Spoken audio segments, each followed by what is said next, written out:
Hello everyone, welcome back to your favourite channel magnet brains. मैं हूं doctor मुस्कान और आपका बहुत बहुत स्वागत है मैग्नेट ब्रेन्स के चैनल में। बच्चों, यहाँ मिलती है एजुकेशन एकदम फ्री, सिर्फ और सिर्फ आपके ब्राइट फ्यूचर के लिए।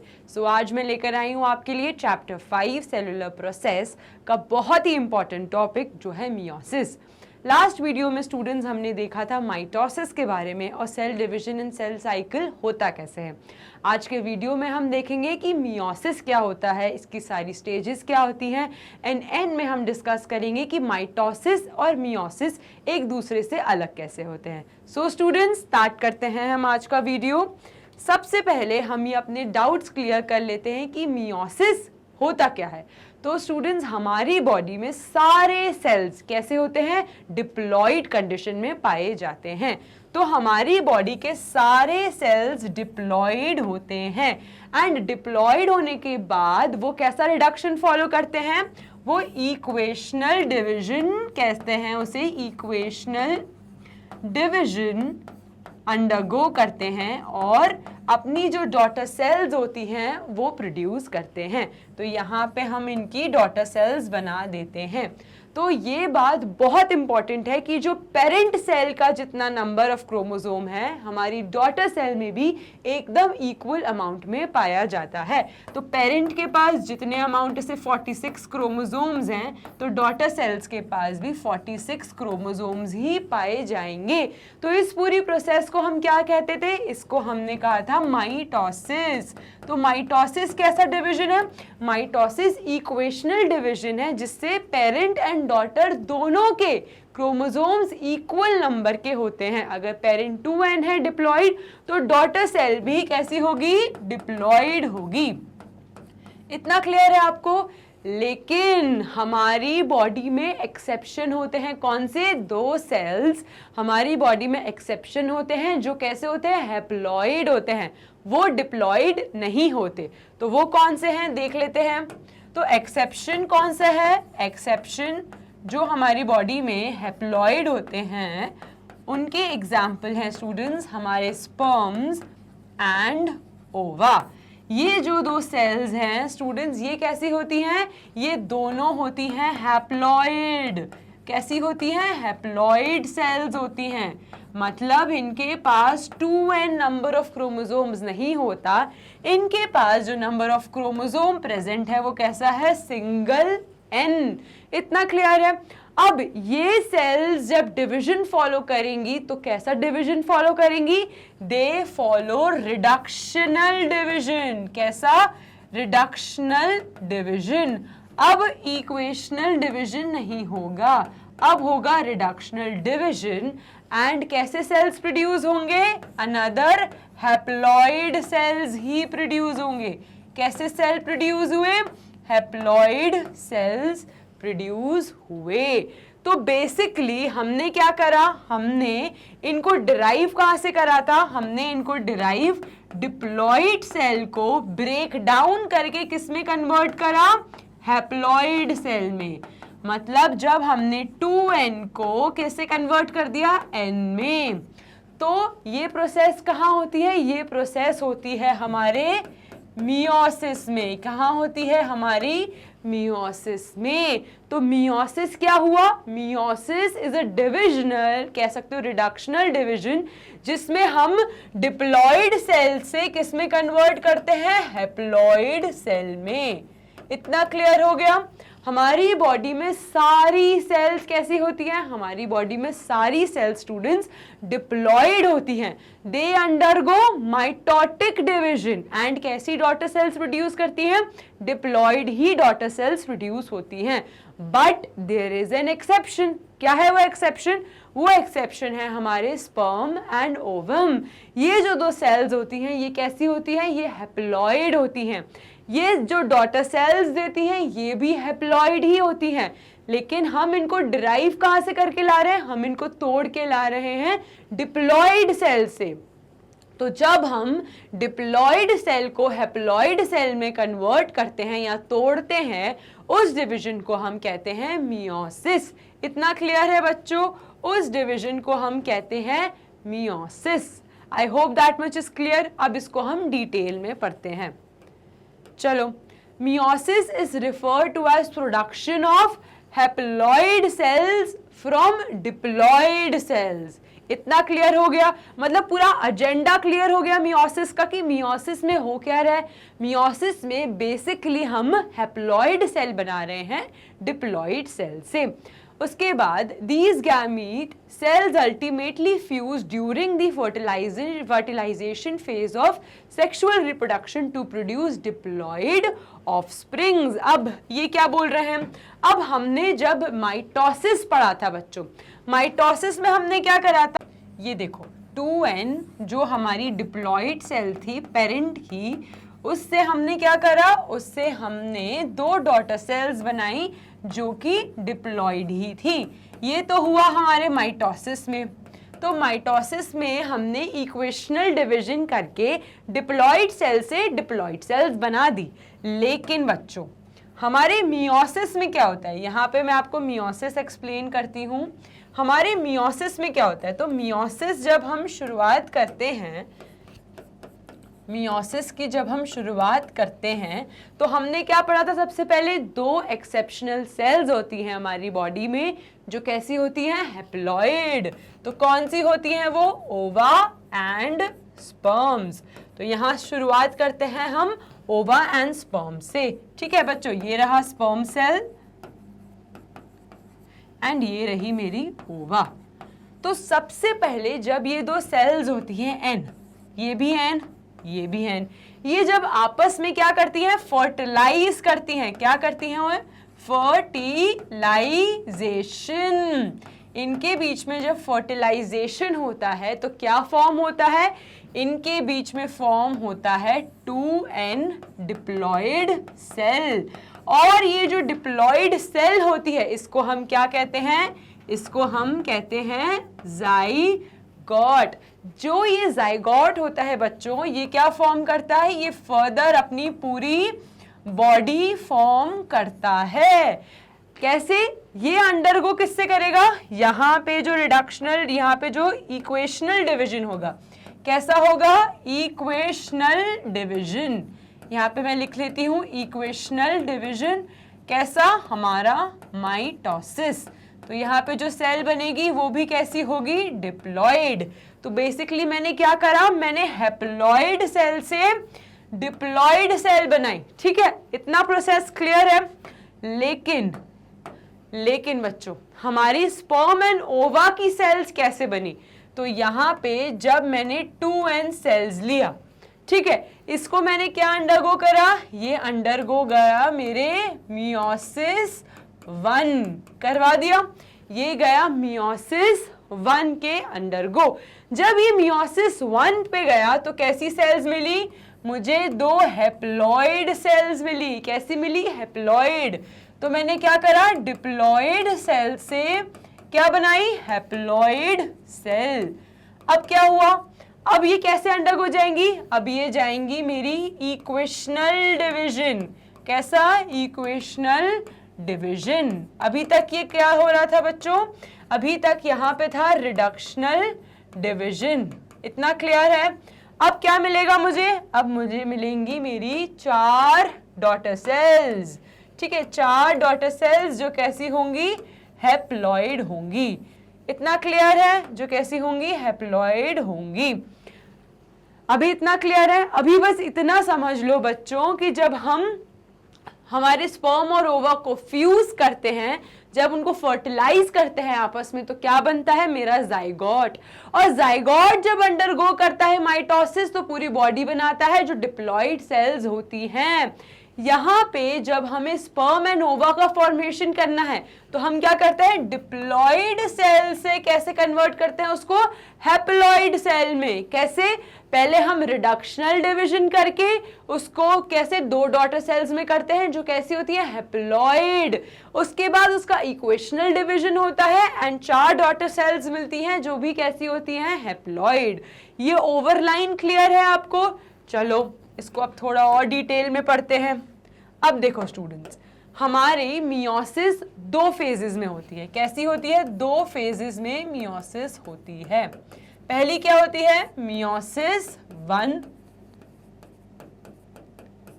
दूसरी क्या होती है, मियोसिस 2। इतना क्लियर है, मियोसिस 1 एंड मियोसिस 2। मियोसिस 1 को हम क्या कहते हैं, मियोसिस 1 को हम कहते हैं रिडक्शनल डिवीजन। क्लियर है इतना, क्या कहते हैं, रिडक्शनल डिवीजन। एंड मियोसिस 2 को क्या कहते हैं, मियोसिस 2 को कहते हैं equational division. I hope that much is clear to you. अब देखो माय डियर स्टूडेंट्स, अभी आपने मियोसिस 1 और मियोसिस 2 में कर लिया। अब मियोसिस 1 में क्या होता है, मियोसिस 1 में क्या होगा, सबसे पहले मेरी इंटरफेज, क्या होगा, इंटरफेज। मियोसिस में हमेशा एक ही इंटरफेज आएगा, ठीक है। फिर क्या होगा, फिर होगी मेरी मियोसिस 1 और उसके बाद क्या होगी मेरी मियोसिस 2। इंटरफेस में क्या होगा बच्चों, G1 फेज, S फेज, उसके बाद मेरी सेल जाएगी G2 फेज में। इतना क्लियर है। मियोसिस में हमने 2 टाइप के डिवीजन करे, मियोसिस 1 एंड मियोसिस 2।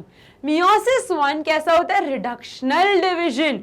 उसमें क्या होता है बच्चों, इंटरफेज में जाएगी पहले मेरी सेल, फिर मेरी सेल जाएगी कहाँ, मियोसिस 1 में। अब मियोसिस 2 में क्या होगा बच्चों, मियोसिस 2 में हमारी जो स्टेजेस होती हैं मियोसिस की, पहले वो जाएगी प्रोफेज में, फिर वो जाएगी मेटाफेज में। कैसा होगा ये, prophase 2, metaphase 2, anaphase 2, very good, anaphase 2, and फिर कैसे जाएगी ये, टीलोफेज 2। Very nice. इतना क्लियर है माय डियर स्टूडेंट्स, अभी तक इतना क्लियर होगा।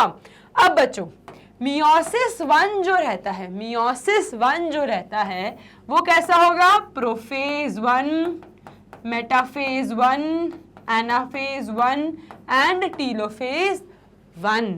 प्रोफेज 1 जो रहता है वो फर्दर 5 सब डिवीजन में डिवाइडेड रहता है। इतना क्लियर है। अभी हम उसको और डिटेल में पढ़ेंगे आगे।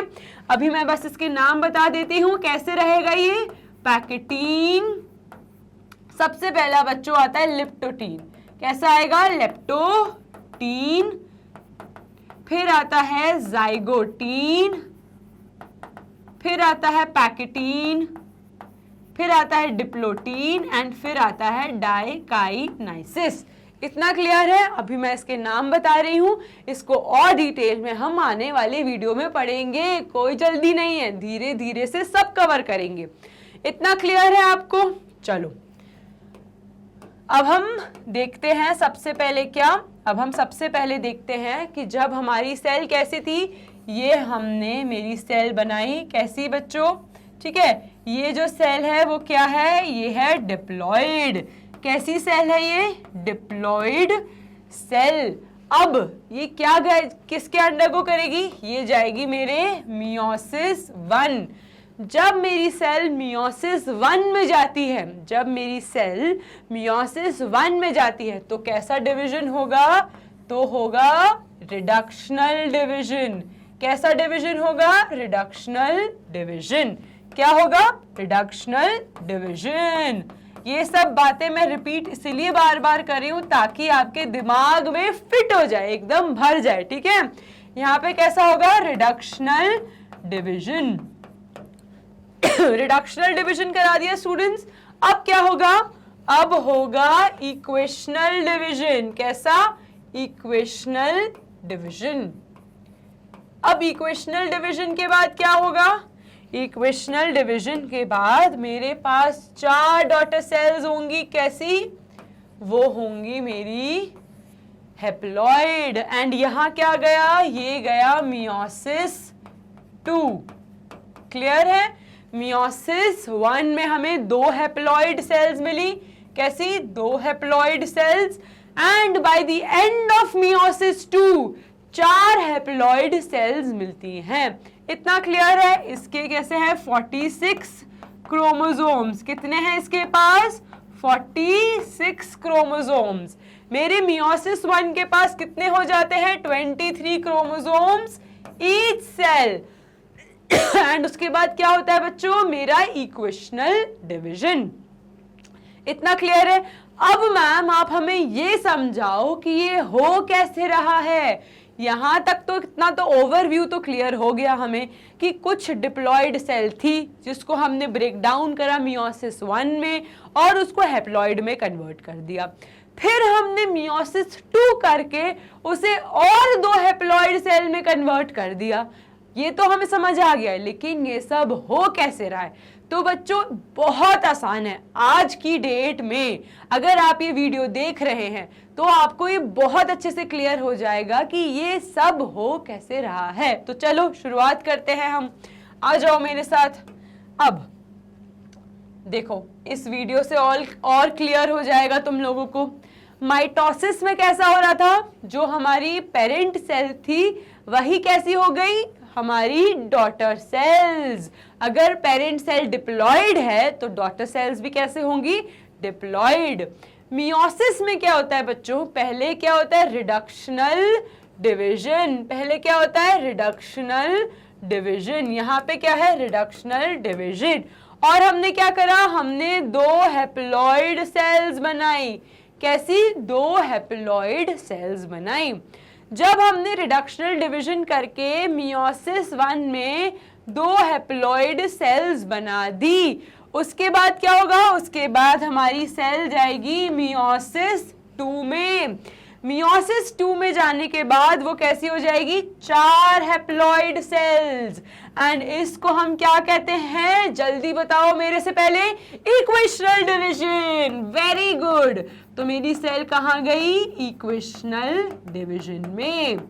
चलो इतना तो क्लियर हो चुका होगा अभी तक। ये डायग्राम है। पहले मियोसिस 1 में हमने रिडक्शनल डिवीजन करके डिप्लॉयड सेल को किस में कन्वर्ट करा, हैप्लॉयड सेल में। अब बच्चों जब मेरे पास हैप्लॉयड सेल आ गई, अब हमने इक्वेशनल डिवीजन करके कैसे कन्वर्ट कर दिया उसे, 4 हैप्लॉयड सेल्स में। इतना क्लियर है? चलो अब देख लेते हैं हम यहाँ पे। सबसे पहले हम क्या देख रहे हैं, इंटरफेज। क्या देखेंगे हम, इंटरफेज।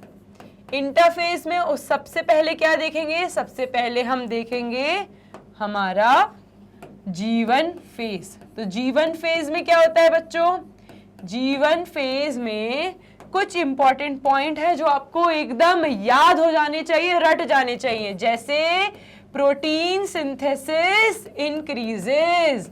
क्या होगा, प्रोटीन सिंथेसिस इंक्रीजेस। उसके बाद क्या होता है, ATP synthesis increases. ATP synthesis increases. Protein क्या बनाने के लिए क्या चाहिए हमें, आरएनए। तो आरएनए सिंथेसिस इंक्रीजेस। ठीक है, आरएनए का सिंथेसिस भी बढ़ा दिया।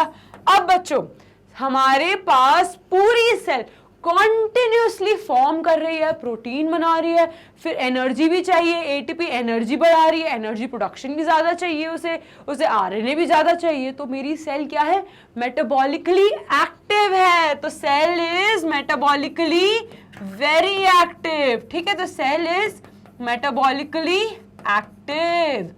अब भैया कोई भी चीज जब बढ़ रही होती है, जब वो एकदम ग्रो कर रही है, मतलब उसका साइज भी इंक्रीज होगा।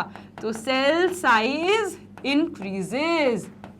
इतना क्लियर है? चलो हमने ये पॉइंट्स याद कर लिए कि प्रोटीन बना, एनर्जी का प्रोडक्शन बना। कैसा, एनर्जी का प्रोडक्शन इंक्रीजेस। उसके बाद हमें प्रोटीन बनाने के लिए क्या चाहिए, आरएनए। तो आरएनए भी इंक्रीज होगा। फिर सेल क्या है, मेटाबॉलिकली एक्टिव है, क्योंकि कॉन्टिन्यूसली प्रोटीन बन रहा है, एनर्जी लग रही है, उसको ग्रो करा रहे हैं, तो हमारी सेल का साइज भी बढ़ जाएगा। इतना क्लियर है आपको? ये था बच्चों G1 फेज में। और अभी हम क्या बात कर रहे हैं, मियोसिस 1 की। क्लियर है? चलो अब कहाँ जाते हैं, अब हम जाते हैं हमारे एस फेज में। कहाँ गए हम, एस फेज में। अब स्टूडेंट्स बहुत इंपॉर्टेंट है ये एस फेज, क्योंकि एस फेज में एक बहुत इंपॉर्टेंट चीज होती है जो है डीएनए रेप्लिकेशन। अब क्या स्टार्ट हो गया? डीएनए का रेप्लिकेशन स्टार्ट हो गया, डीएनए बनना शुरू हो चुका है। दूसरा क्या होता है बच्चों? दूसरा होगा हमारा क्रोमोसोम डुप्लीकेशन। तो क्या होगा? Chromosome duplication. इसका क्या मतलब हुआ? इसका मतलब हुआ हमारी सेल एस फेज से पहले, जब हमारी सेल एस फेज में थी तो वो कैसी आई थी? वो ऐसी आई थी, ठीक है। वो आई थी हमारी सेल, ये रही मेरी सेल, ठीक है, ये रही मेरी सेल। जब वो एस फेज में आई थी तो अभी क्या है? n इक्वल्स टू 2 ही है। नंबर ऑफ कितने हैं हमारे पास? क्रोमोसोम 2 ही है। लेकिन जब वो एस फेज को क्रॉस कर गई, जब वो एस फेज को क्रॉस कर गई, अब क्या होगा? अब हो जाएगा मेरा क्रोमोसोम का डुप्लीकेशन। मतलब n तो अभी भी 2 है, बट डीएनए का कंटेंट क्या हो गया? बढ़ गया। तो C क्या हो गया? C हो गए 4। तो एस फेज में क्रोमोसोम डुप्लीकेशन होता है, डीएनए का रेप्लिकेशन होता है। Very important phase, very very. इस पे बहुत क्वेश्चंस आते हैं कि एस फेज में क्या होगा? तो एस फेज में डीएनए का रेप्लिकेशन होगा एंड क्रोमोसोम का डुप्लीकेशन होगा। इतना क्लियर है? चलो, उसके बाद लास्ट फेज जो आती है हमारी इंटरफेज की, वो है G2 फेज। अब G2 फेज में क्या होता है बच्चों? G2 फेज में क्या होगा? अब हमने डीएनए को रेप्लिकेट भी कर दिया, तो डीएनए रेप्लिकेशन नहीं रहता G2 फेज में, लेकिन G2 फेज में प्रोटीन का सिंथेसिस बचा कुचा कंप्लीट होता है। तो प्रोटीन सिंथेसिस जो बचा कुचा है वो कंप्लीशन हो जाएगा, प्रोटीन सिंथेसिस का कंप्लीशन हो जाएगा, ठीक है। कंप्लीशन करा दिया हमने प्रोटीन सिंथेसिस का। अब क्या होगा बच्चों? जब हमें प्रोटीन सिंथेसिस को कंप्लीट करना है तो तब भी तो एनर्जी चाहिए ना, तो एनर्जी का प्रोडक्शन जो रहेगा वो तब भी चाहिए होगा। एनर्जी का प्रोडक्शन का जो डिमांड होगा वो हमें तब भी चाहिए होगी, क्योंकि अब हमारा प्रोटीन सिंथेसिस नहीं होगा। तो जितना भी प्रोटीन सिंथेसिस सेल को करना है वो G2 फेज में कर ले, ठीक है। इतना क्लियर है आपको? एक और इंपॉर्टेंट पॉइंट था बच्चों एस फेज में, वो थे क्या? वो थे हमारे हिस्टोन प्रोटीन्स। एस फेज में क्या फॉर्मेशन होता है? हिस्टोन प्रोटीन का। हिस्टोन प्रोटीन क्या है? Packaging protein. मैम ये क्यों चाहिए? क्योंकि हिस्टोन प्रोटीन्स का काम क्या होता है? डीएनए की पैकेजिंग कराना। किसकी पैकेजिंग कराना? डीएनए की। और एस फेज में होता क्या है? डीएनए ही तो रेप्लिकेट हो रहा है। तो डीएनए को रेप्लिकेशन में क्या जरूरत होगी? हिस्टोन प्रोटीन्स की। तो एस फेज में एक और चीज होती है जो क्या है? Histone protein formation. इतना क्लियर है आपको? तो सबसे पहले हमारी सेल गई G1 फेज में, जहां पे वो 5 चीजें हो रही थी: protein synthesis, RNA synthesis, energy production increases, cell size increases, cell is metabolically active.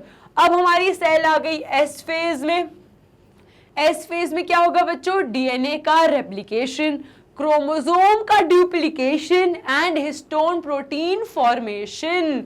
उसके बाद हमारी सेल कहाँ आई? G2 फेज में। कहाँ आई? G2 फेज में, ठीक है बच्चों। G2 फेज में सेल मैच्योर होती है, प्रोटीन सिंथेसिस कंप्लीशन होता है और एनर्जी की रिक्वायरमेंट होती है। इतना क्लियर है आपको? चलो, अब हम आ जाते हैं कहाँ? मेरी सेल को मियोसिस में लेकर आ जाते हैं। तो चलो मियोसिस में आ गए हम। ये रहा मेरा मियोसिस 1। मियोसिस 1 में जाने से पहले मैं आपको एक आउटलाइन बता देती हूँ। सबसे पहले मेरी सेल कहाँ जाएगी? प्रोफेज 1 में। कहाँ गई? प्रोफेज 1। उसके बाद कहाँ जाएगी? उसके बाद मेरी सेल जाएगी मेटाफेज 1 में। मेटाफेज 1। उसके बाद सेल जाती है एनाफेज 1। भेज दो भैया, एनाफेज 1। उसके बाद सेल जाएगी टीलोफेज 1 में। भेज दिया हमने इसको टीलोफेज 1 में। चलो ये रही मेरी किसकी, मियोसिस 1 की सारी स्टेजेस। इतना क्लियर है आपको। अब बच्चों प्रोफेज 1 में सबसे पहले मेरी सेल कहाँ जाती है, सबसे पहले मेरी सेल जाएगी कहाँ, लेप्टोटीन स्टेज में। कहाँ, लेप्टोटीन स्टेज। इन सब के नाम 2-2 से 3-3 बार लिख के देखोगे, अपने आप याद हो जाएंगे। तो लिख के देखने और याद करना बहुत ही फायदेमंद होता है, और इन सबको लिख के देखो, बहुत जल्दी याद होगा। सबसे पहले मेरी सेल गई लेप्टोटीन स्टेज में, उसके बाद कहाँ जाएगी, उसके बाद मेरी सेल जाएगी जाइगोटीन स्टेज में। कहाँ गई मेरी सेल, मेरी सेल जाएगी जाइगोटीन स्टेज में। जाइगोटीन के बाद कहाँ जाएगी स्टूडेंट, जाइगोटीन के बाद जाएगी पैकेटीन में। भेज दिया भैया, पैकेटीन स्टेज में। उसके बाद कहाँ जाएगी, उसके बाद जाएगी मेरी जो लास्ट स्टेज है वो क्या है बच्चों, मेरी जो लास्ट स्टेज है वो है डिप्लोटीन। चलो भेज दिया इसे डिप्लोटीन में। उसके बाद कहाँ जाएगी, डाइकाइनेसिस। कहाँ गई, डाइकाइनेसिस। तो ये रही क्या मेरी 5 स्टेज किसकी, प्रोफेज 1 की। फिर कहाँ गई मेरी सेल, मेरी सेल जाएगी मेटाफेज 1, फिर उसके बाद एनाफेज 1 एंड टीलोफेज 1। अब एक एक करके हम सारी फेजेस को देखेंगे और समझेंगे कि इन सब में होता क्या है। तो आ जाओ, इतना क्लियर है, इसका फोटो लेना है तो जल्दी से ले लो, कम ऑन। सबसे पहले हम क्या देख रहे हैं, प्रोफेज 1 में भी सबसे पहले जो मेरी स्टेज थी वो थी हमारी लेप्टोटीन स्टेज। तो आ जाओ लेप्टोटीन में, ये देखो ये क्या बना रही हूं मैं, दिस इज न्यूक्लियर मेम्ब्रेन। तो न्यूक्लियर मेम्ब्रेन क्या है, अभी भी प्रेजेंट है। क्या, न्यूक्लियर मेम्ब्रेन स्टिल प्रेजेंट। और ये क्या है, ये जो मैं नेटवर्क जैसा बना रही हूँ स्टूडेंट्स, ये है क्रोमैटिन। क्या है ये, क्रोमैटिन। तो लेप्टोटीन स्टेजेस के क्या फीचर्स होंगे, हमारा क्रोमैटिन कैसा होगा, अभी भी डिस्पर्स्ड रहेगा। क्या रहेगा, क्रोमैटिन प्रेजेंट रहेगा। जो डीएनए है अभी तक कंडेंस नहीं हुआ है, डीएनए का जो मटेरियल है वो अभी तक कैसा है, वो अभी तक फैला हुआ पड़ा है। उसके बाद क्या होगा, न्यूक्लियर मेम्ब्रेन प्रेजेंट। क्या होगा, न्यूक्लियर मेम्ब्रेन अभी भी प्रेजेंट है। इतना क्लियर है। और इंपॉर्टेंट पॉइंट क्या है इसमें, अभी डीएनए कंडेंसेशन जस्ट शुरू हुआ है। क्या, डीएनए कंडेंसेशन शुरू ही हुआ है, डीएनए कंडेंसेशन जस्ट स्टार्ट हुआ है। ठीक है बच्चों, तो लेप्टोटीन स्टेज में हम क्या कर रहे हैं, हम अपना अभी तक डीएनए कंडेंस नहीं स्टार्ट हुआ है, that will start from leptotene stage. And chromatin material कैसा है, अभी भी फैला हुआ पड़ा है। धीरे धीरे हम क्या करेंगे, क्रोमैटिन को कंडेंस करेंगे और डीएनए का फॉर्मेशन करेंगे। इतना क्लियर है। तो ये रही मेरी कैसी, लेप्टोटीन स्टेज। अब क्या होगा, अब सेकेंड स्टेज क्या होगी, सेकेंड स्टेज होगी हमारी जाइगोटीन। क्या होगी हमारी, जाइगोटीन। तो यहां मैं बना देती हूं, और अभी भी न्यूक्लियर मेम्ब्रेन प्रेजेंट है मेरे पास, तो न्यूक्लियर मेम्ब्रेन स्टिल प्रेजेंट। यहां पे मैं बना देती हूं मेरी न्यूक्लियर मेम्ब्रेन। एंड बच्चों अब क्या होगा, अब धीरे धीरे मेरा क्रोमैटिन कंडेंसेशन स्टार्ट हो गया। क्या स्टार्ट हो गया, क्रोमैटिन कंडेंसेशन स्टार्ट हो गया। ठीक है, क्रोमैटिन कंडेंसेशन स्टार्ट हो गया। तो लिख देती हूं पहला पॉइंट, कंडेंसेशन।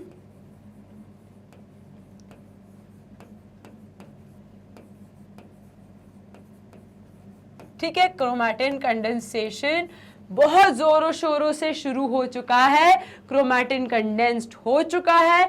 अब क्या होगा बच्चों, अब इनके बीच में होगी बॉन्डिंग। क्या होगी, बॉन्डिंग। कैसी होगी वो बॉन्डिंग, चलो देख लेते हैं। देखो बच्चों क्या होगा इसमें, ठीक है, कंडेंसेशन ऑफ क्रोमोसोम तो हमने करा दिया। अब हम क्या कराएंगे, बॉन्डिंग। और बॉन्डिंग किसके बीच में होगी, बॉन्डिंग होगी हमारे होमोलोगस क्रोमोसोम्स के बीच में। कैसे होगा बच्चों, यहाँ पे एक कैसा फॉर्मेशन होगा, सिनैप्स का फॉर्मेशन होगा।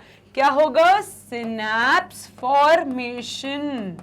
एंड ये जो सिनैप्स फॉर्मेशन है ये क्या फॉर्म करता है, दैट विल फॉर्म हमारा सिनैप्टोनीमल कॉम्प्लेक्स। बना दिया मैंने सिनैप्टोनीमल कॉम्प्लेक्स। कैसा, बिटवीन होमोलोगस क्रोमोसोम्स। बहुत ही इंपॉर्टेंट पॉइंट है ये कि सिनैप्टोनीमल कॉम्प्लेक्स कहाँ मिलता है, तो सिनैप्टोनीमल कॉम्प्लेक्स हमें मिलता है होमोलोगस क्रोमोसोम्स के बीच में। यहाँ पे क्या बना, यहाँ पे हुई बॉन्डिंग। कैसे, दो होमोलोगस क्रोमोसोम्स के बीच में। कहाँ पे, मेरी नॉन सिस्टर क्रोमैटिड्स में। हमने याद करो बच्चों देखा था कि ये रहे मेरे सिस्टर क्रोमैटिड्स। ये दोनों आपस में कैसे होते हैं, सिस्टर क्रोमैटिड्स। याद करो लास्ट वीडियो में मैंने दिखाया था और बताया भी था कि ये दोनों होते हैं सिस्टर क्रोमैटिड्स। इसी जगह अगर यहाँ पे मैं एक और क्रोमोसोम बना दूं जो कैसा है, होमोलोगस। यहाँ पे दोनों एक जैसे हैं तो ये दोनों होमोलोगस है। इन दोनों के जो सिस्टर क्रोमैटिड्स हैं इनको हम क्या कहते हैं, इनको हम कहते हैं नॉन सिस्टर क्रोमैटिड्स। क्या कहते हैं, नॉन सिस्टर क्रोमैटिड्स। इतना क्लियर है स्टूडेंट्स। तो यहाँ पे कैसा होगा, सिनैप्टोनीमल कॉम्प्लेक्स बनेगा। हमने क्या करा दी, हमने करा दी बॉन्डिंग। और फिर क्या बनाया हमने, सिनैप्टोनीमल कॉम्प्लेक्स बिटवीन होमोलोगस क्रोमोसोम्स। कैसा, होमोलोगस क्रोमोसोम्स। तो जाइगोटीन में क्या हुआ, जाइगोटीन में होता है क्रोमैटिन का कंडेंसेशन जोरों शोरों से। और क्या होगा बच्चों, इनके बीच में होगी बॉन्डिंग। कहां, बिटवीन होमोलोगस क्रोमोसोम्स। एंड इस सिनैप्स को हम क्या कहते हैं, सिनैप्टोनीमल कॉम्प्लेक्स। क्या कहते हैं, सिनैप्टोनीमल कॉम्प्लेक्स। कहां पे पाया जाता है वो, it is found between two homologous chromosomes. रट गया। चलो अब क्या आते हैं हम, अब बच्चों इसमें हम नेक्स्ट स्टेज में आने से पहले एक और इम्पॉर्टेंट पॉइंट है इसमें कि यहाँ पे क्या दिखता है, यहाँ पे डायड और टेट्रावैलेंट स्ट्रक्चर दिखता है। क्या दिखता है, डायड और टेट्रावैलेंट स्ट्रक्चर। अब मैम ये क्या है, तो डायड क्यों बोलते हैं बच्चों, यहाँ पे दो क्रोमोसोम दिख रहे हैं, यहाँ पे दो क्रोमोसोम्स है तो क्या हो गया, डायड ऑफ क्रोमोसोम्स। डायड मतलब कोई भी चीज दो पेयर में है, ठीक है, दो पेयर्स हैं तो डायड ऑफ क्रोमोसोम्स दिख गया। अब चार सिस्टर क्रोमैटिड्स हैं, सिस्टर क्रोमैटिड्स कितनी है, चार सिस्टर क्रोमैटिड्स, तो इसलिए उसे क्या कहते हैं, टेट्रावैलेंट स्ट्रक्चर। तो टेट्रावैलेंट स्ट्रक्चर इसलिए कहते हैं क्योंकि चार सिस्टर क्रोमैटिड्स हैं, दो क्रोमोसोम है, इसलिए डायड कहते हैं। तो ये सारी चीजें हमें कहाँ मिलती है, जाइगोटीन स्टेज में। फिर से रिवाइज करते हैं, क्या दिखता है, क्रोमैटिन कंडेंसेशन, डायड और टेट्रावैलेंट, दो क्रोमोसोम्स हैं इसलिए डायड, चार सिस्टर क्रोमैटिड्स हैं इसलिए टेट्रावैलेंट स्ट्रक्चर। सिनैप्स कहाँ दिखता है मुझे, सिनैप्स दिखता है मुझे बिटवीन होमोलोगस क्रोमोसोम्स एंड उस कॉम्प्लेक्स को क्या कहते हैं, सिनैप्टोनीमल कॉम्प्लेक्स। अभी इतना क्लियर है। चलो नेक्स्ट स्टेज पे आते हैं। नेक्स्ट स्टेज क्या है, नेक्स्ट स्टेज है मेरी पैकेटीन। क्या है, पैकेटीन। चलो देख लेते हैं भैया पैकेटीन में क्या हो रहा है। यहाँ पे मैं बना देती हूँ पैकेटीन को। यहाँ पे भी न्यूक्लियर मेम्ब्रेन मुझे अभी भी दिख रही है, ठीक है, nuclear membrane is still present, बना दिया मैंने पैकेटीन। अब बच्चों यहाँ पे क्या होगा, यहाँ पे हम करवाएंगे क्रॉसिंग ओवर। क्या कराएंगे, क्रॉसिंग ओवर करवाते। चलो ये आपको समझाने के लिए मैं अलग कलर का बना रही हूं, लेकिन ये होमोलोगस क्रोमोसोम्स के बीच में हो रहा है, but between non sister chromatids. समझ गए ना। चलो यहाँ पे क्या हो रहा है बच्चों, यहाँ पे हो रहा है क्रॉसिंग ओवर। क्या हो रहा है, क्रॉसिंग ओवर। अब क्या होगा, ब्लैक में रेड के फीचर्स आएंगे, रेड में ब्लैक के फीचर्स आएंगे। अभी तो बस शुरुआत है। चलो क्या हुआ, ये क्रॉसिंग ओवर। तो मुझे सबसे पहले क्या दिखता है मेरे पैकेटीन में, crossing over, crossing over between non sister chromatids. क्या, crossing over between non sister chromatids. इतना क्लियर है। चलो अब बच्चों ये जो हो रहा है, जो क्रॉसिंग ओवर करवा रहा है, ये क्यों करवा रहा है, क्योंकि पैकेटीन स्टेज में हमें एक एंजाइम मिलता है। क्या है वो, रिकॉम्बिनेज एंजाइम। क्या मिलता है, रिकॉम्बिनेज एंजाइम। क्या मिलता है, रिकॉम्बिनेज एंजाइम, जिसकी वजह से क्या हो रहा है, हमारा क्रॉसिंग ओवर। यहाँ पे हो रही है ना मिक्सिंग, मिक्सिंग हो रही है ना, रिकॉम्बिनेशन हो रहा है ना। तो रिकॉम्बिनेशन कराने के लिए क्या कराना चाहिए हमें, रिकॉम्बिनेज एंजाइम। तो क्या होगा, क्रॉसिंग ओवर होगा, बिकॉज हमारे पास क्या प्रेजेंट है, रिकॉम्बिनेज एंजाइम। उसमें क्या होगा, ये दोनों सेगमेंट्स, ये दोनों नॉन सिस्टर क्रोमैटिड्स एक दूसरे को ओवरलैप करेंगे। ये अपने फीचर्स थोड़े उसमें दे देगा, वो अपने फीचर्स थोड़े इसमें दे देगा। तो ब्लैक वाले में कैसे आ गए रेड के फीचर्स, रेड वाले में कैसे आ गए ब्लैक के फीचर्स। तो अभी तो बस शुरुआत है, क्रॉसिंग ओवर शुरू हुई है between non sister chromatids and क्यों, क्योंकि हमारे पास रिकॉम्बिनेज एंजाइम प्रेजेंट रहता है किसमें, पैकेटीन स्टेज में। कौन सी स्टेज में, पैकेटीन स्टेज में। इतना क्लियर है आपको। चलो नेक्स्ट स्टेज क्या है, नेक्स्ट स्टेज है हमारी, जल्दी बताओ, डिप्लोटीन। चलो आ जाते हैं, कौन सी स्टेज है हमारी, डिप्लोटीन। अब डिप्लोटीन स्टेज में क्या होता है, यहां पे मैं बना देती हूं, ठीक है। डिप्लोटीन स्टेज में क्या होगा, न्यूक्लियर मेम्ब्रेन क्या होगी, प्रेजेंट होगी या नहीं होगी, अभी भी प्रेजेंट है। तो न्यूक्लियर मेम्ब्रेन तो स्टिल प्रेजेंट है। थोड़ा बड़ा बना देते हैं बच्चों से, डिप्लोटीन में थोड़ा ज़्यादा समझाने का है।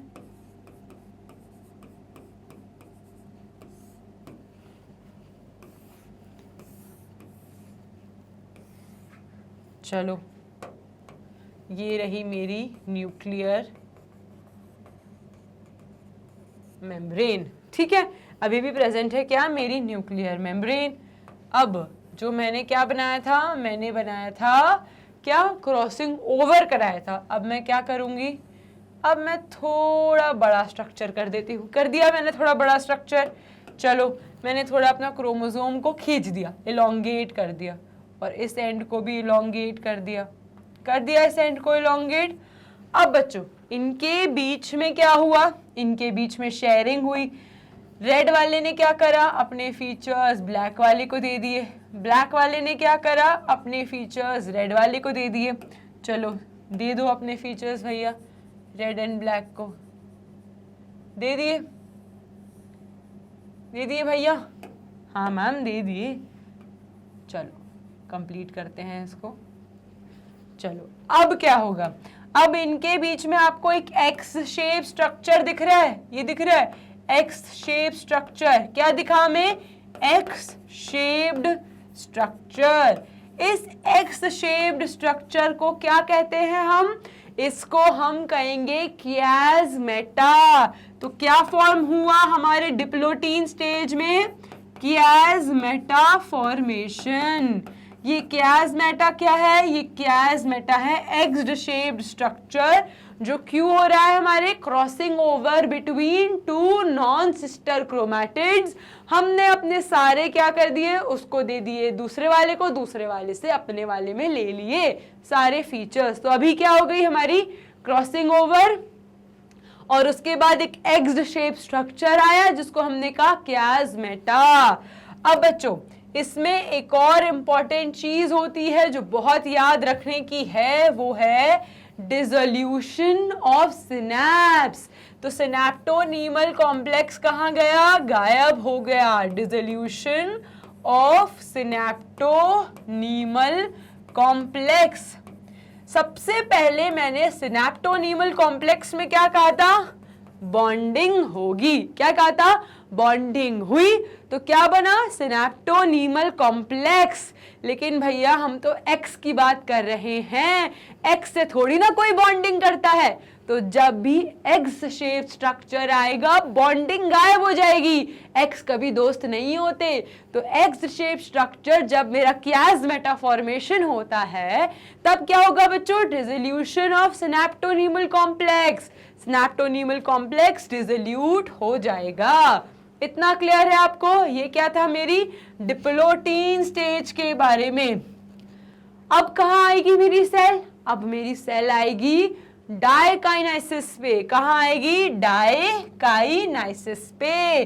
चलो भैया हमने डिसोल्यूट भी करा दिया, हमने chiasmata भी बना लिया। अब हम कहाँ आएंगे? अब हम आएंगे डायकाइनेसिस पे। ले आते हैं डायकाइनेसिस पे। डायकाइनेसिस पे हमारी क्रॉसिंग ओवर कंप्लीट हो चुकी है और क्या? न्यूक्लियर मेम्ब्रेन भी डिसोल्यूट हो चुकी है। सिनैप्टोनीमल कॉम्प्लेक्स अभी तक डिसोल्यूट हो चुका है। और अब क्या मिलेगा मुझे? मेरी क्रॉसिंग ओवर जब कंप्लीट हो गई तो कुछ इस तरीके का मुझे क्रोमोसोम मिलेगा। क्या? क्योंकि अभी तक मेरी क्रॉसिंग ओवर कंप्लीट हो गई, मेरे पास एक्सचेंज हो गया क्या? मेरी एक सिस्टर क्रोमैटिड का। क्लियर है? तो न्यूक्लियर मेम्ब्रेन डिसअपियर हो गई, न्यूक्लियर मेम्ब्रेन डिसअपियर हो गई। और क्या हो गया माय डियर स्टूडेंट्स? मेरा क्रॉसिंग ओवर कंप्लीट हो गया। क्रॉसिंग ओवर कंप्लीट हो गया और एक्सचेंज हो गए ना मेरे क्रोमोसोम्स, हो गए मेरे क्रोमोसोम्स एक्सचेंज। इन दोनों ने अपने अपने ट्रेड्स एक दूसरे को दे दिए। क्लियर है? तो ये स्टेज क्या है मेरी? डायकाइनेसिस। अब कहाँ जाएगी मेरी सेल? अब मेरी सेल जाएगी मेटाफेज 1 में। प्रोफेज 1 कंप्लीट हो गया डायकाइनेसिस पे, अब मेरी सेल जाएगी मेटाफेज 1 में। चलो आ गए हम, कहाँ आ गए हम? मेटाफेज 1 में। मेटाफेज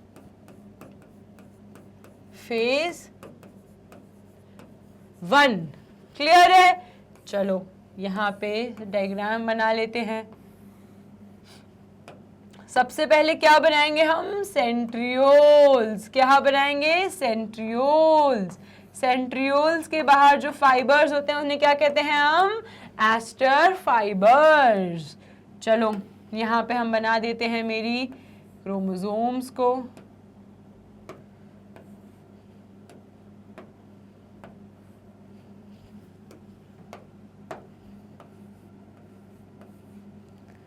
क्लियर है?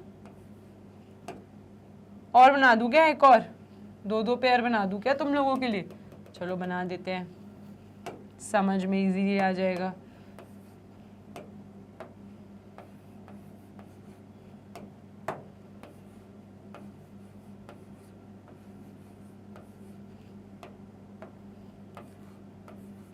इतना क्लियर है बच्चों? बन गए मेरे क्रोमोसोम।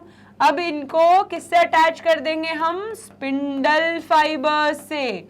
किससे? स्पिंडल फाइबर से। स्पिंडल फाइबर्स किससे बने होते हैं? माइक्रोट्यूब्यूल से। किससे बने होते हैं? माइक्रोट्यूब्यूल से। दो टाइप के स्पिंडल फाइबर्स होते हैं, ये हैं कॉन्टिन्यूअस और क्या होते हैं? डिसकॉन्टिन्यूअस। लेबल कर दे, चलो लेबल कर देते हैं।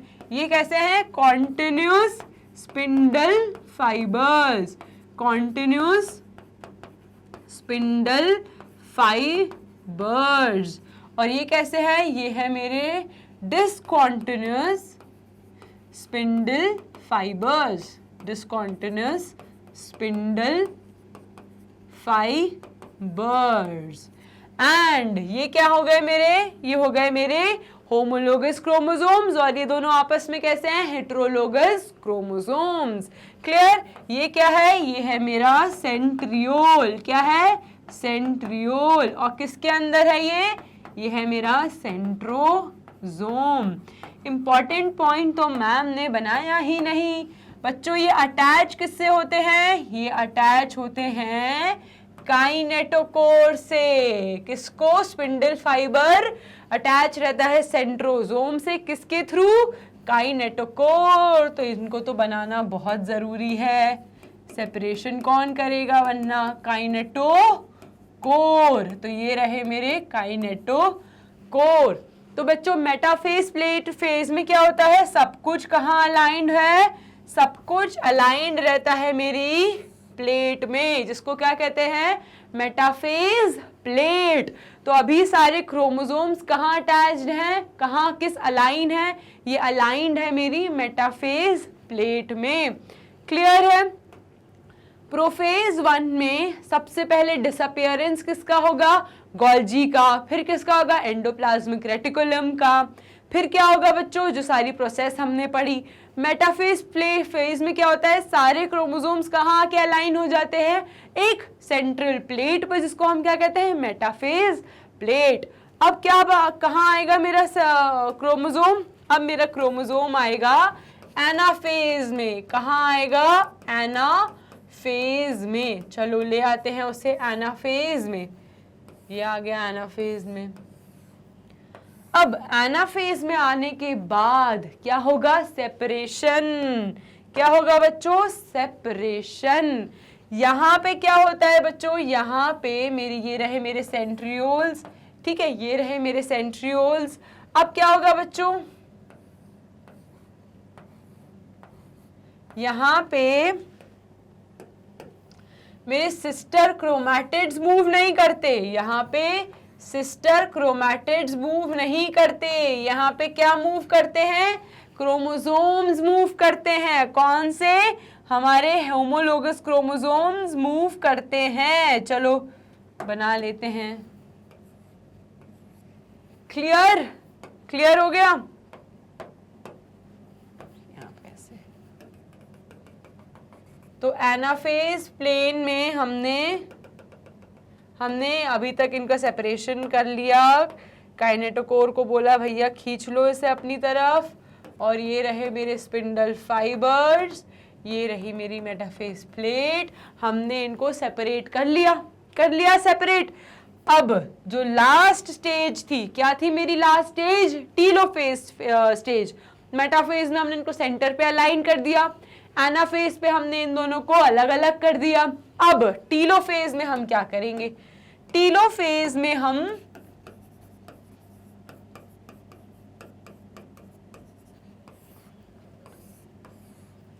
ये रही मेरी टीलोफेज, ठीक है बच्चों। यहां पे मैं बना देती हूं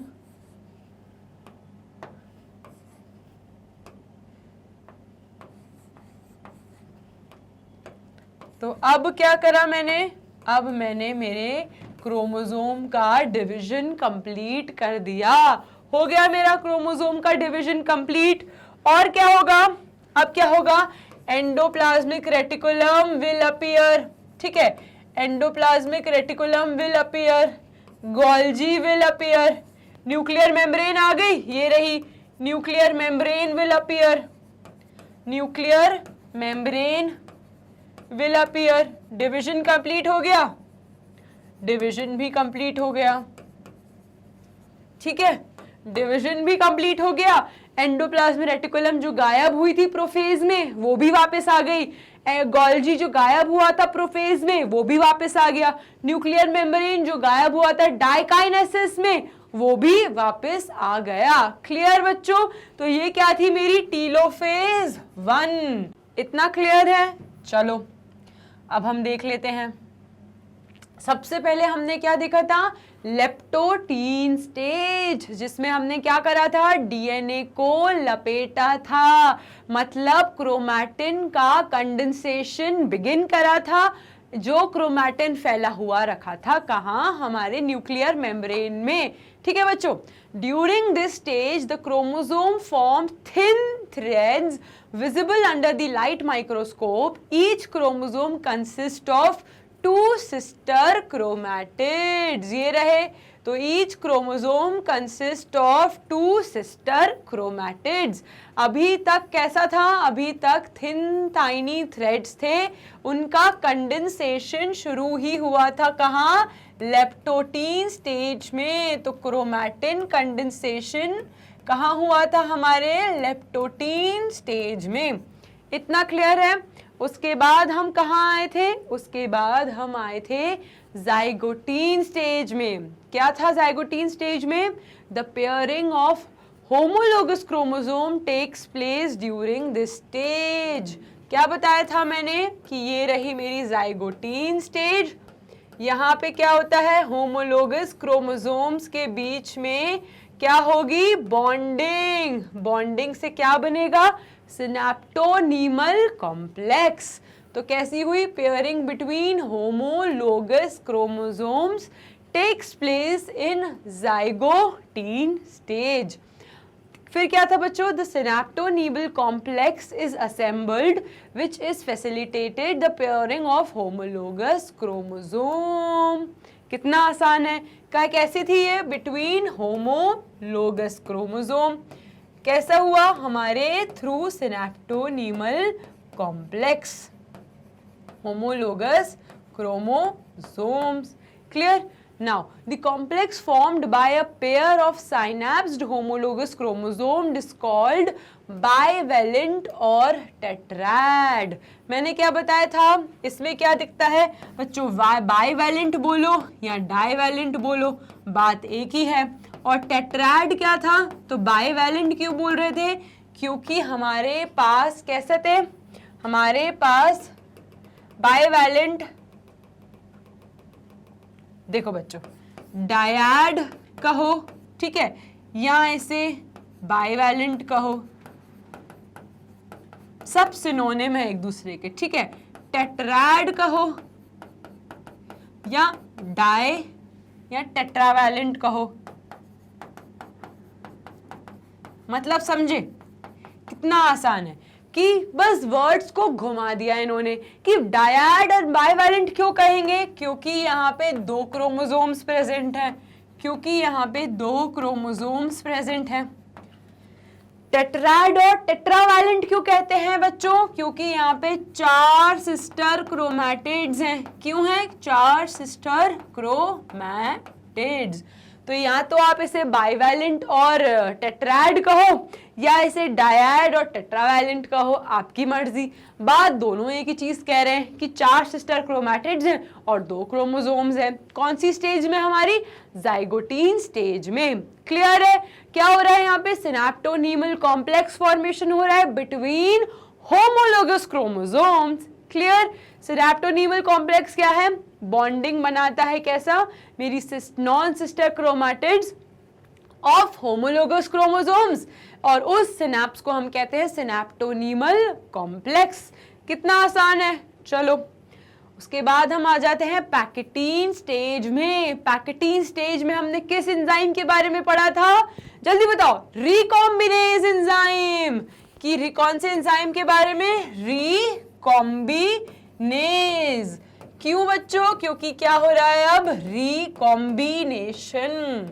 और क्या कहते हैं हम इस रिकॉम्बिनेशन को? Crossing over. क्या हो रहा है अब यहाँ पे? Crossing over. तो चलो, पैकेटीन क्या है बच्चों? This stage is characterised by the appearance of recombinational nodules. Now these recombinational nodules are the sites where chromosomes cross over. समझ गए? क्या होता है बच्चों यहाँ पे? यहाँ पे मेरे क्रोमोसोम एक दूसरे से क्या होते हैं, क्रॉसिंग ओवर अभी बस शुरुआत हुई है। ठीक है, तो ये कहाँ हो रहा है, पैकेटीन स्टेज में। कौन सी स्टेज में, पैकेटीन स्टेज में। उसके बाद हमने क्या देखा था, डिप्लोटीन। डिप्लोटीन में हमने क्या देखा था, डिप्लोटीन में हमने देखा था कि क्रॉसिंग ओवर तो हो गई, उसके बाद क्या होता है, उसके बाद ये जो मेरा क्रॉस ओवर आर्म था ये एक एक्स शेप स्ट्रक्चर बना लेता है। कैसा स्ट्रक्चर बना लेता है, एक्स शेप स्ट्रक्चर, जिसको हम क्या कहते हैं, कियास्मेटा। क्या कहते हैं, chiasmata. It is an X shape structure. और क्या होता है यहाँ पे, डिसोल्यूशन हो जाता है किसका, डिसोल्यूशन हो जाता है सिनेप्टोनीमल कॉम्प्लेक्स का। कैसा, सिनेप्टोनीमल कॉम्प्लेक्स यहाँ पे खत्म हो जाता है। आई होप अभी तक आपको सब कुछ समझ आ चुका होगा, है ना। चलो, डिप्लोटीन क्या है बच्चों, this stage is marked by degeneration of synaptonemal complex. अभी तक सिनेप्टोनीमल कॉम्प्लेक्स कैसा हो चुका है, डीजेनरेट हो चुका है। एंड क्या होगा, separation of homologous chromosome except the crossover site known as chiasmata. Chiasmata पे अभी सेपरेशन नहीं हुआ है, ये दोनों अभी तक आपस में जुड़ी हुई हैं, अभी तक अपनी ट्रेट्स एक्सचेंज कर रही हैं, लेकिन बाकी के क्रोमोसोम्स अलग हो चुके हैं। इतना क्लियर है आपको। ये जो क्रॉसिंग ओवर स्ट्रक्चर है, जो एक एक्स्ड शेप बना रहा है, इसको हम क्या कहते हैं, कियास्मेटा। क्लियर। चलो, उसके बाद हमने क्या देखा था बच्चों, डाइकाइनाइसिस। यहाँ पे सबसे इंपॉर्टेंट पॉइंट क्या था, डिसअपियरेंस ऑफ न्यूक्लियर मेम्ब्रेन। क्या, डिसअपियरेंस ऑफ न्यूक्लियर मेम्ब्रेन। मेरी न्यूक्लियर मेम्ब्रेन गायब हो चुकी है। न्यूक्लियर मेम्ब्रेन तो गायब हो गई, और क्या होगा बच्चों, मेरा कियास्मेटा का भी टर्मिनेशन हो जाएगा। क्या हो जाएगा, टर्मिनेशन ऑफ कियास्मेटा। अब मेरे कंप्लीट सेपरेशन हो चुका है क्रोमोसोम का। जितने ट्रेड्स देने थे भैया तुम दे चुके, अब तुम टर्मिनेट कर देते हो कियास्मेटा को और पूरे क्रोमोसोम्स अलग कर देते हो एक दूसरे से। तो क्या होता है, ड्यूरिंग डाइकाइनेसिस द कियास्मेटा आर टर्मिनलाइज्ड। खत्म हो गया कियास्मेटा, ना कोई बाउंडिंग बची है, ना सिनेप्टोनीमल कॉम्प्लेक्स बचा है, ना क्रॉसिंग ओवर बची है, सब कंप्लीट हो गया और अब मेरे क्रोमोसोम सेपरेट हो गए। Clear. The chromosomes become fully condensed, पूरा कंप्लीट कंडेंसेशन हो चुका है। And the meiotic spindle is assembled to mediate the separation of homologous chromosomes. क्या, meiotic spindle आ जाता है और न्यूक्लियर मेम्ब्रेन डिसअपियर हो जाती है। इतना क्लियर है। अब मेरी सेल कहाँ जाएगी माय डियर स्टूडेंट्स, मेटाफेज में। कहाँ जाएगी, मेटाफेज में। तो कहाँ गई मेरी सेल, मेटाफेज में। तो बच्चों प्रोफेज के बाद हमारा 2n मतलब कितना है, इक्वल्स टू 4, और क्रोमोसोम्स कितने हैं, 4, बट नंबर ऑफ कितना है, वो 2 ही है, बट उनके अंदर डीएनए का कंटेंट कितना हो गया, 4 हो गया। इतना क्लियर है। मेटाफेज 1 में हमने क्या देखा था कि अभी हमारे सारे इक्वेटोरियल प्लेट पे आके कंडेंस हो गए हैं। एनाफेज पे हमारा सेपरेशन हो गया है, कैसा, होमोलोगस क्रोमोसोम्स का। एनाफेज पे आके होमोलोगस क्रोमोसोम्स का सेपरेशन हो जाता है। टीलोफेज में वो कंप्लीटली सेपरेट हो जाते हैं। वापस से क्या आ गई, न्यूक्लियर मेम्ब्रेन आ गई, वापस से एंडोप्लाज्मिक रेटिकुलम आ गया, वापस से गोल्जी अपैरेटस आ गई। तो वो कौन सी स्टेज में आती है मेरी, टीलोफेज 1 में। उसके बाद क्या होगा बच्चों, साइटोकाइनाइसिस। क्या होगा, साइटोकाइनाइसिस। अब आप मुझे बताओ, क्या मियोसिस में, क्या मियोसिस 1 में साइटोकाइनाइसिस होगा या इंटरसाइटोकाइनाइसिस होगा? कौन जवाब देगा इसका, जल्दी बताओ। मियोसिस 1 में साइटोकाइनाइसिस होगा या इंटरसाइटोकाइनाइसिस होगा? तो माय डियर स्टूडेंट्स इसका आंसर है इंटरसाइटोकाइनाइसिस, क्योंकि अभी तक सेल डिवीजन कंप्लीट नहीं हुआ है। अब मेरी सेल कहाँ जाएगी? मियोसिस 2 में। तो जो बीच की फेज है वो क्या है? इंटरसाइटोकाइनाइसिस। साइटोकाइनाइसिस माइटोसिस में था, लेकिन हमारे मियोसिस में क्या होगा? इंटरसाइटोकाइनाइसिस। क्लियर है? तो इसका आंसर क्या है? इंटरसाइटोकाइनाइसिस। अब मेरी सेल कहाँ जाएगी? अब मेरी सेल जाएगी मियोसिस 2 में। भेज दो, चलो मियोसिस 2 में इसको भेज देते हैं। अब बच्चों मियोसिस 2 में जब ये जाएगी उसके बाद क्या होगा? उसके बाद सबसे पहले कहाँ जाएगी? ये प्रोफेज 2 में, फिर जाएगी ये मेटाफेज 2 में, फिर जाएगी एनाफेज 2 में, देन टीलोफेज 2 में। क्लियर है? चलो इससे पहले हम मेटाफेज और एनाफेज इन सब की थ्योरी देख लेते हैं। तो मेटाफेज 1 में हमने क्या देखा था बच्चों? This stage is marked by the alignment of bivalent on chromosomes on the equivalent और इक्वेटोरियल प्लेट, जिसको हम क्या कहते हैं? मेटाफेज प्लेट भी कह सकते हैं। तो लिख दूं यहाँ पे, मेटाफेज प्लेट में आके उनका अलाइनमेंट हो जाता है। क्लियर है? उनका अलाइनमेंट कहाँ हुआ? हमारी मेटाफेज प्लेट में। फिर बच्चों this alignment is facilitated by the attachment of microtubules from the opposite side. ये रहे, ठीक है, ऐसे थे मेरे क्रोमोसोम्स, ठीक है, ये रहे मेरे क्रोमोसोम्स। इनका अटैचमेंट कैसे होता है? इनका अटैचमेंट माइक्रोट्यूब्यूल से होता है। स्पिंडल फाइबर्स किससे बने होते हैं? स्पिंडल फाइबर्स बने होते हैं माइक्रोट्यूब्यूल्स से। तो चलो इनका अटैचमेंट करा दिया हमने स्पिंडल फाइबर्स से, जो कैसे बने हैं? माइक्रोट्यूब्यूल से।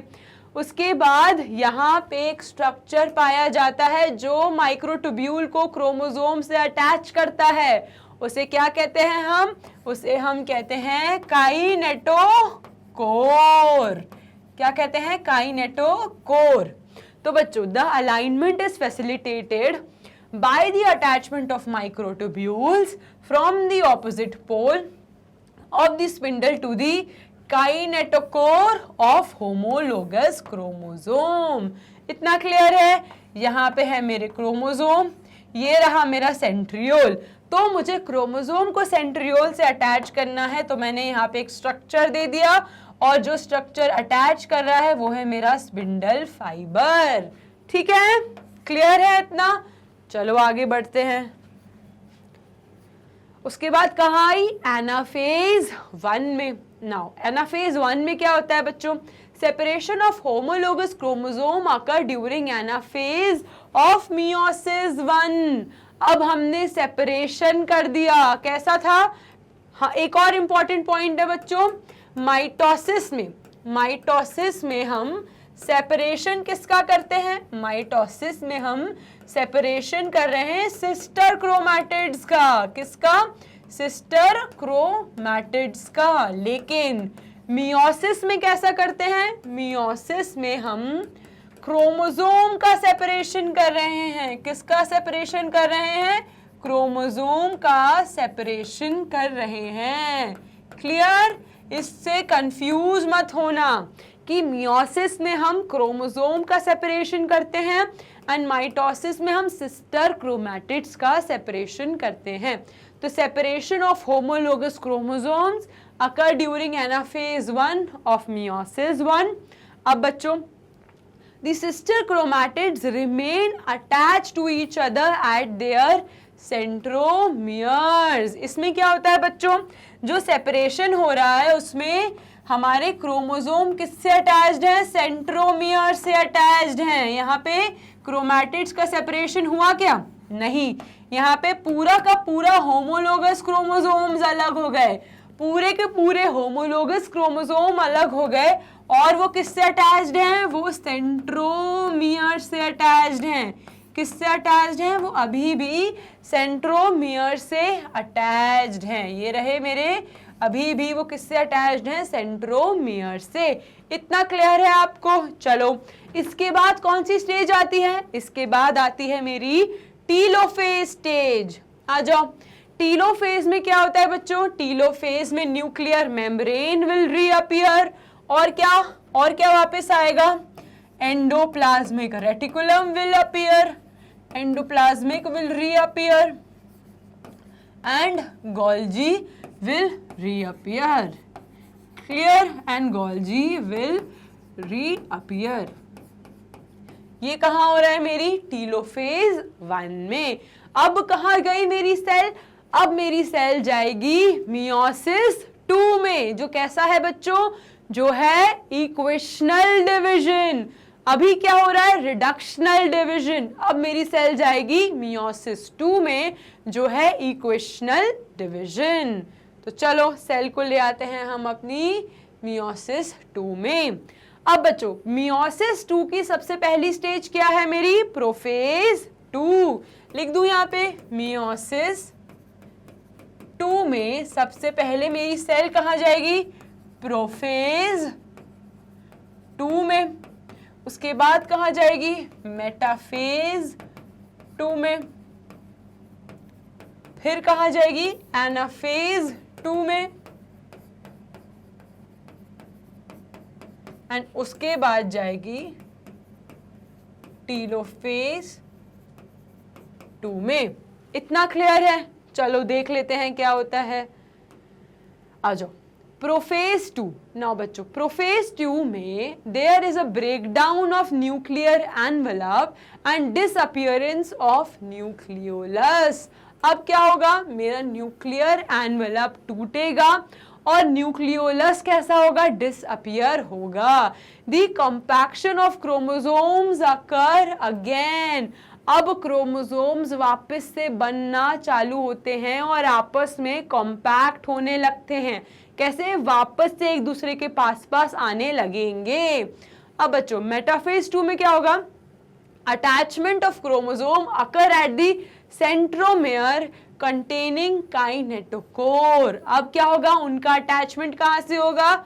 वापस से सेंटर प्लेट में सेंट्रोमियर किससे अटैच होंगे? मेरे काइनेटोकोर से. The chromosomes are arranged at the equator. सब कुछ सेम है. कैसे? मेरे मियोसिस 1 की तरह. वापस से मेरे क्रोमोसोम्स कहाँ आ गए? सेंटर मेटाफेज प्लेट पे, जिसको हमने इक्वेटोरियल प्लेट कहा था. एनाफेज 2 में सेपरेशन चालू होगा. Detachment of the centromere of each chromosome take place at anaphase 2. अब वापस से डिटैचमेंट होना चालू होगा. कहाँ पे? काइनेटोकोर से. The detached chromosomes move towards the opposite pole. सब कुछ सेम है. कैसा? They will move towards the opposite pole. उसके बाद टीलोफेज क्या होगा बच्चों? This phase marks the end of meiotic cycle. अब टीलोफेज 2 क्या है? एंड है किसका? मेरी meiotic cycle का. The two sets of chromosome get enclosed each other by nuclear membrane. सब कुछ ऑपोजिट किससे होता है? प्रोफेज की तरह. प्रोफेज में न्यूक्लियर मेम्ब्रेन प्रेजेंट रहती है, धीरे धीरे एब्सेंट हो जाती है. टीलोफेज में वो वापस आ जाती है. प्रोफेज में एंडोप्लाज्मिक रेटिकुलम और गोल्जी गायब होते हैं. टीलोफेज में वो वापस आ जाते हैं. ठीक है, इतना क्लियर है. Followed by साइटोकाइनाइसिस.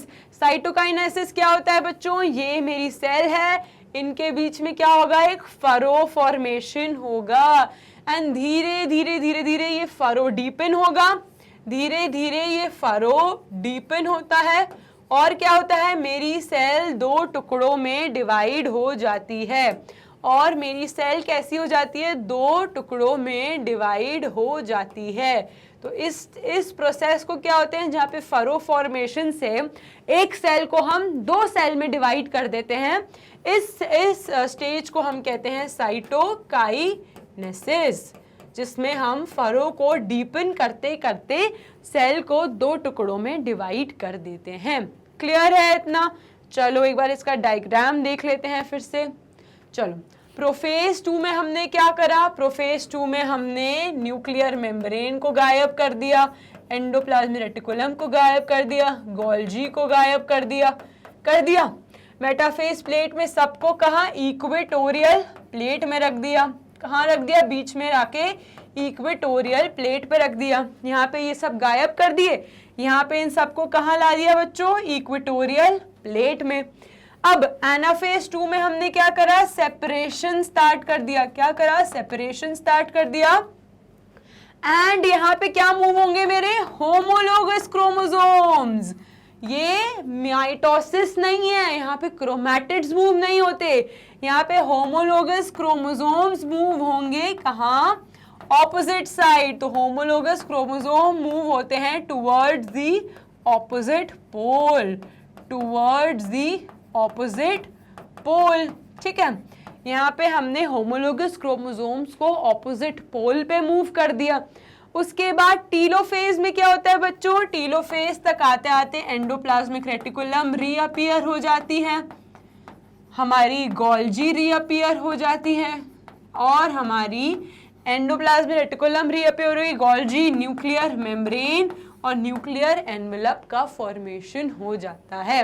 एंड फाइनली क्या मिला मुझे, फाइनली इक्वेशनल डिवीजन के बाद मुझे क्या मिला, इक्वेशनल डिवीजन, जो कहाँ था बच्चों मेरा, जो मेरा था मियोसिस, जो था मियोसिस 2 में मुझे फाइनली मिल गए मेरे 4 हैप्लॉइड सेल्स। क्या मिल गए मुझे, 4 हैप्लॉइड सेल्स। चलो finally by the end of meiosis 2 मुझे क्या मिल गए, 4 हैप्लॉइड सेल्स। हो गया मेरा सेल डिवीजन कंप्लीट। सबसे पहले मैंने क्या करा, मैंने 2n को 2 हैप्लॉइड सेल में कन्वर्ट करा। उसके बाद मैंने रिडक्शनल डिवीजन, इक्वेशनल डिवीजन करके उन्हें 4 हैप्लॉइड सेल में डिवाइड कर दिया। जब मैंने उनको 2 हैप्लॉइड सेल में करा वो था मेरा मियोसिस 1, जब मैंने उनको 4 हैप्लॉइड सेल में करा वो था मेरा मियोसिस 2। मियोसिस 1 था मेरा रिडक्शनल डिवीजन, क्यों, क्योंकि मैंने डिप्लॉइड को हैप्लॉइड में करा था, और मियोसिस 2 है मेरा इक्वेशनल डिवीजन, क्योंकि मैं हैप्लॉइड को ही हैप्लॉइड में कर रही हूं, बट मैं number of haploid cell increase कर रही हूं।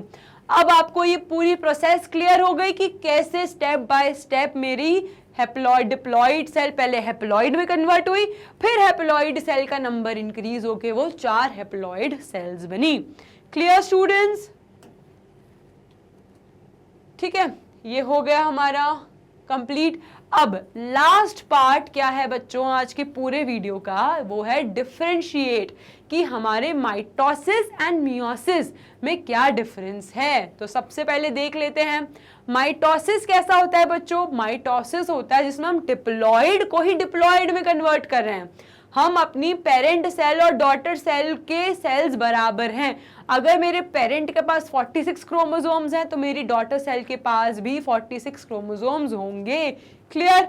और मियोसिस तो अभी तक हमने समझ ही लिया है अच्छे से। चलो mitosis, mitosis occurs in both sexually as well as asexually reproducing organism, क्योंकि हमें पता है कि हमारी ह्यूमन बॉडी कैसी बनी है, पूरी ह्यूमन बॉडी के सारे सेल्स डिप्लॉइड होते हैं। कैसे होते हैं? डिप्लॉइड। इसलिए नो मैटर व्हाट, 2 सेल्स को छोड़ के जो 2 एक्सेप्शनल सेल्स हैं हमारी बॉडी में जो हैप्लॉइड हैं, वो कौन कौन सी हैं? वो है हमारी स्पर्म एंड ओवा। तो इन दोनों को छोड़ के बाकी सारी सेल्स कैसी हैं? डिप्लॉइड। तो सारी सेल्स में क्या होगा? सारी सेल्स में माइटोसिस होगा। सिर्फ जो 2 एक्सेप्शन है हमारी स्पर्म एंड ओवा, जो कैसे थे बच्चों? जो थे हैप्लॉइड, सिर्फ उनमें क्या होगा? मियोसिस होगा। इतना तो क्लियर है। चलो, mitosis takes place in the somatic cells of the body. Very important point कि माइटोसिस कहाँ होता है? Mitosis takes place in the somatic cells, whereas meiosis takes place in the germ cells. Sperms and ova क्या है? They are germ cells. बाकी सारे cells क्या है? Somatic cells. तो इतना याद रखो कि sperm and ova क्या है? हमारे जर्मिनल सेल्स। तो जर्मिनल सेल्स में क्या होता है? मियोसिस। तो obviously meiosis takes place in the germ cells, whereas mitosis will take place in the somatic cells. कितना आसान है याद करना, कुछ रटना नहीं पड़ा। थर्ड पॉइंट पे आते हैं। During mitosis the cells of the body they divide. मतलब हम क्या कर रहे हैं? हम सबसे पहले फर्टिलाइजेशन कर रहे हैं। क्या कर रहे हैं? फर्टिलाइजेशन कर रहे हैं। कैसे? N और N से मिलके क्या बना रहे हैं हम? 2N, जो था मेरा जाइगोट। और वो जाइगोट कैसे जाता है? वो जाइगोट जाता है माइटोटिक डिवीजन में। कैसे जाता है? माइटोटिक डिवीजन में। और क्या फॉर्म करता है? बॉडी फॉर्म करता है। क्लियर है? तो दो सेल को जब मैंने फर्टिलाइज करा, फ्यूज करा हमारी हैप्लॉइड सेल को, तो क्या मिला मुझे? जाइगोट, जो कैसा था? मेरा डिप्लॉइड। फिर वो डिप्लॉइड सेल अंडरगो क्या जाएगा? Mitotic division. और क्या बनाएगा? Rest of the body. Whereas during meiosis क्या होता है बच्चों? During meiosis the cell undergo 2 nuclear division. कैसे जाती है? 2 न्यूक्लियर डिवीजन। पहले वो मियोसिस 1 में जाएगी, फिर वो मियोसिस 2 में जाएगी। तो 2 न्यूक्लियर डिवीजन हुए। पहले हमने रिडक्शनल डिवीजन कराया, फिर हमने इक्वेशनल डिवीजन कराया। इतना क्लियर है? चलो fourth point, DNA replication takes place in interphase 1। ये याद रख लो, डीएनए रेप्लिकेशन कहाँ होता है मेरे? एस फेज में, एस फेज ऑफ इंटरफेज। तो अगर आज के बाद कोई आपसे क्वेश्चन पूछे कि डीएनए रेप्लिकेशन कौन से फेज में होता है, तो सबसे पहले फटाक से जवाब देना कि DNA replication takes place in the interphase phase 1। और कौन सी? एस फेज में। अब बच्चों मियोसिस में क्या होता है? DNA replication takes place at interphase 1 but not at interphase 2।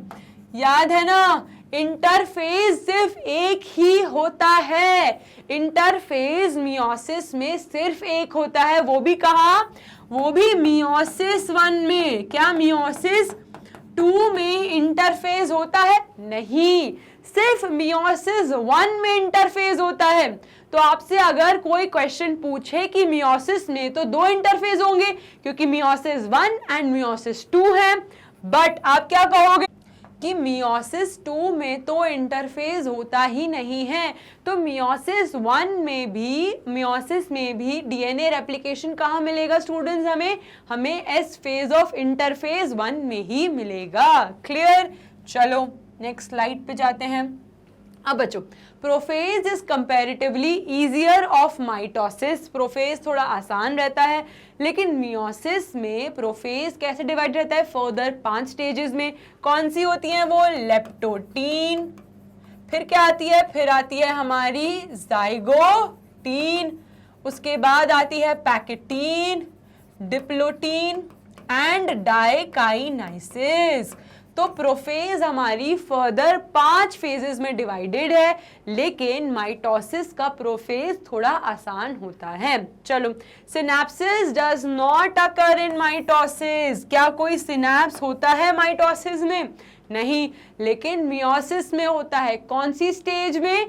तो जाइगोटीन स्टेज में मुझे साइनेप्सिस मिलता है। जाइगोटीन स्टेज ऑफ कौन सी? Zygotene stage of prophase 1 of meiosis में मुझे क्या मिलेगा?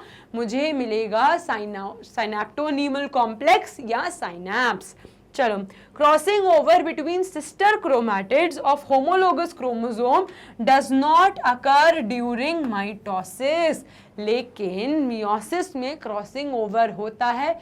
कौन सी स्टेज में? पैकेटीन स्टेज में ऑफ प्रोफेज 1 ऑफ मियोसिस 1 में क्या होगा? Crossing over of sister chromatids of homologous chromosomes. ठीक है बच्चों? इन daughter cells the number of chromosome is equal to the mother cell. Very important point. अगर पेरेंट सेल का diploid chromosome है तो डॉटर सेल का भी डिप्लॉइड ही होगा, किसमें? माइटोसिस में। लेकिन मियोसिस में अगर पेरेंट सेल डिप्लॉइड है तो डॉटर सेल कैसी होगी? हैप्लॉइड होगी। The daughter cell gets half of the chromosome to that of the mother cell. Clear?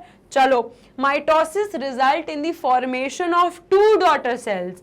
कैसा? माइटोसिस में क्या आते हैं हम? 2n को कैसे डिवाइड करते हैं? दो डॉटर सेल्स में। whereas meiosis occur results in formation of 4 haploid daughter cells। कैसी? 4 haploid daughter cells। क्लियर? हमारे मियोसिस में कैसे होगा my dear students? 4 haploid daughter cells मिलेंगी। इतना क्लियर है आपको?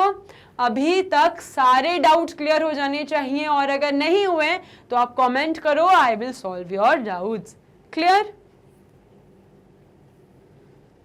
इसी के साथ हमारा मियोसिस का कंप्लीट लेक्चर खत्म होता है। नेक्स्ट वीडियो में बच्चों मैं आपको फोटोसिंथेसिस इन हायर प्लांट्स बढ़ाऊंगी। एंड आपको पता ही है मैग्नेट ब्रेन्स प्रोवाइड करते हैं एकदम फ्री एजुकेशन। हमारे पास आपके लिए एक फ्री प्लेटफॉर्म है। All you have to do is just visit www.magnetbrains.com and जैसे ही आप हमारी वेबसाइट पे विजिट करेंगे स्टूडेंट्स, एक ऐसा पेज ओपन अप होगा। अगर आपको मेरे बायोटेक के वीडियोस देखने हैं तो जल्दी से क्लिक करिए ऑन वॉच नाउ। जैसे ही आप वॉच नाउ पे क्लिक करेंगे आपको एक ऐसा पेज ओपन अप होगा। इसमें पूरे कंप्लीट कोर्स हाइलाइट्स हैं, अभी तक मैम ने कितने वीडियोस डाल दिए हैं, अपकमिंग वीडियोस क्या हैं, सब कुछ अवेलेबल है। आपको बस जाना है और क्या करना है? इस प्ले बटन को दबाना है। जैसे ही आप इस प्ले बटन को दबाएंगे कंप्लीट वीडियो आप देख सकते हैं, वो भी एकदम फ्री। तो देरी किसी बात की, अभी जाइए और देखिए बच्चों, बहुत इंफॉर्मेशन है। जितनी पढ़ाई कर सकते हो उतनी पढ़ाई करो, ठीक है बच्चों, क्योंकि पढ़ाई तो सहारा है आपके ब्राइट फ्यूचर का। ठीक है, तो आपको पता ही है मैग्नेट ब्रेन्स प्रोवाइड करते हैं एकदम फ्री एजुकेशन किंडरगार्टन से लेके क्लास 12 के लिए, only and only for your bright future. So stay tuned for my upcoming videos and thank you so much.